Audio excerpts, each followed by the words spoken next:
आणि माननीय सदस्यांनी जरी लातूरचा प्रश्न उपस्थित केला तरी महाराष्ट्राच्या प्रश्नाच्या संदर्भात या ठिकाणी चर्चा आहे. अध्यक्षमध्ये 2-3 विषय येतात.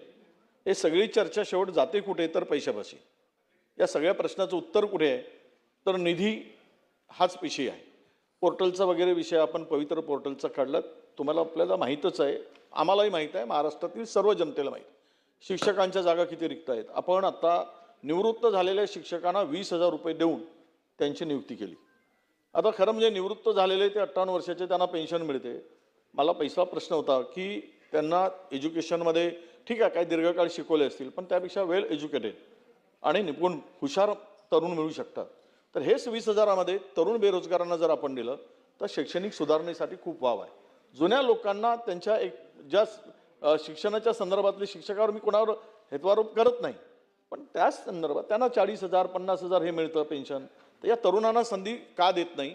आणि हे तरुण कॉन्व्हेंटमध्ये BSc झालेले MSc झालेले वेल एज्युकेटेड तरुण मिळू शकतात. म्हणून पहिला प्रश्न की त्या ठिकाणी तशी नियुक्ती आपण करणार का, हा पहिला प्रश्न. दुसरा प्रश्न, हा सगळ्यात शेवट पैशाचा प्रश्न येतो.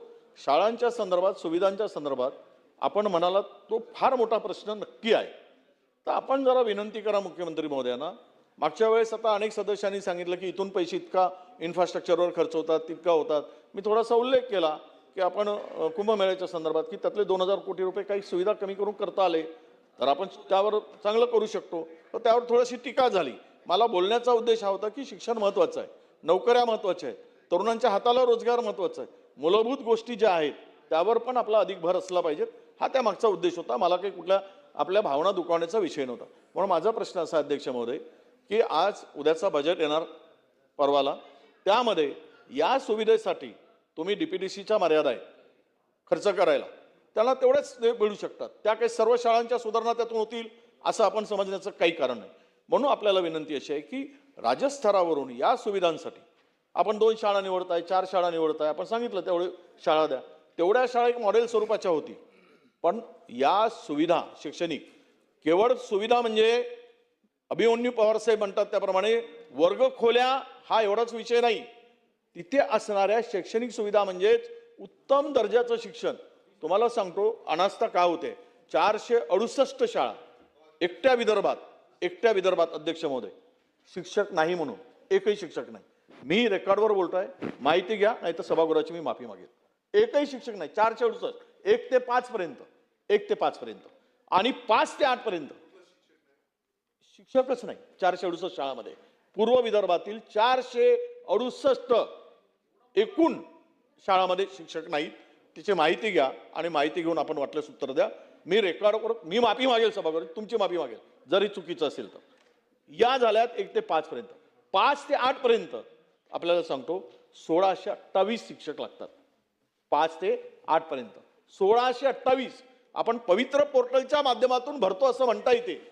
पण एवढ्या मोठ्या प्रमाणात जर विदर्भात असेल तर जे आता अभिमन्यू पवार साहेब सांगतायत, ओ साहेब तुम्ही सांगतायत त्याप्रमाणे महाराष्ट्रामध्ये किती शिक्षकांच्या जागा रिक्त आहे याचं एक जरा सांगा ना. आम्ही सांगतो आम्हाला ओढून लावता आपण पवित्र पोर्टल वगैरे करून भरतो, आज तशी बात होत नाहीये. तुम्ही सांगताला ते म्हणजे क्लिअर सांगतो मी. आपण वाईट वाटून घेऊ नका, आपल्याला मर्यादा आहे शिक्षण मंत्री म्हणून. शेवट पैसा कुठून आला देतील तर येतील. आता ते बजेटवर चर्चा होईल की जर तुम्ही बचत केली नाही 1,62,000 कोटीची तर उद्या एप्रिलमध्ये पगार देणंही वांदे होतील. ते आता बचत कशी करायची सगळं कसरत सुरू आहे. त्या कसरतीवर तो तुमचा प्रश्न आहे. मला त्यावर अधिक ते फायनान्सचा विषय मी त्यावर अधिक बोलणार नाही. पण पहिला प्रश्न आणि दुसरा प्रश्न 2च प्रश्न. असलेल्या पूर्ण रिक्त जागा तरुणांना मानधनावर 20,000 रुपये देऊन खूप तरुणांची फौज उभी झाली. तर म्हणून चांगल्या शिक्षलेल्या MSc BEd झालेले BA झालेले अशा शिक्षकांना त्या निवृत्त शिक्षकांच्या ऐवजी त्यांची नियुक्ती करावी. ते करणार का, पहिला प्रश्न.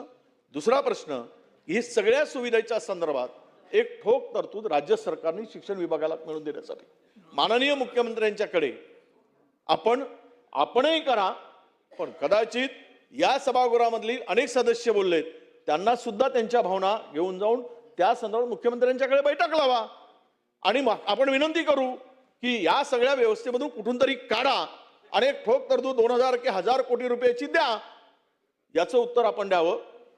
दुसरा प्रश्न आणि शेवटचा अत्यंत महत्त्वाचा प्रश्न. एक तुम्ही मॉडेल शाळा वगैरे सगळं करताय, तर आपण पहिल्यांदा एकच सुविधा करू ना. ज्या शाळामध्ये आत्ता तुमच्या वर्ग खोल्या नाहीत, एखाद्या वेळेस शौचालय नाहीत तिथे, तर खूपच शाळा आहेत, पण वर्ग खोली आणि शौचालय हे दोन महत्वाचे विषय आहेत. या दोन विषयासाठी एक तरतूद करून 1000 कोटी 500 कोटी की प्रत्येक मतदारसंघातील 50 शाळा या पूर्ण अद्ययावत सुविधेनी पूर्ण करण्यासाठी उपलब्ध करून देणार का, हा तिसरा प्रश्न.